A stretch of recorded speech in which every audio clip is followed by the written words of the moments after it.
In this video, we'll show you how to change the rear shocks on your Chevy Silverado. You can find it on CarParts.com via the link in the description.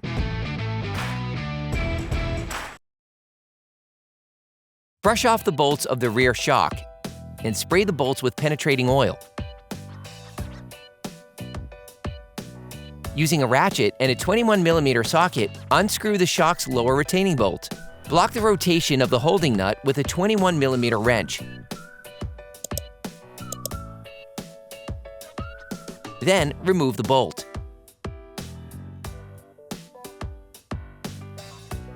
Hey, it's Alex from CarParts.com. For great content, our best price, and fast shipping, download the CarParts.com app now. Using a ratchet and a 21mm socket, unscrew the upper fastening bolt of the shock. Hold the shock absorber with one hand and finish unscrewing the retaining bolt with the other. You can now extract the shock. Using a wire brush, brush off the locations of the shock absorber to make it easier to install.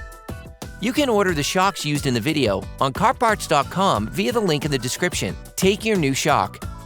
Before installing the new shocks, it is necessary to prime them by pressing the shock vertically so that the gas and hydraulic fluid are separated. Your new rear shock is now ready to be installed. Insert the shock starting from the top part. Screw the bolt back in roughly by hand.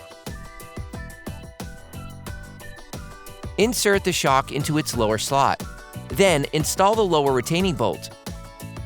Once in place, screw the retaining nut back on. Finish tightening the lower nut using a torque wrench. You can then screw the upper bolt back in using a ratchet. Finish tightening using a torque wrench.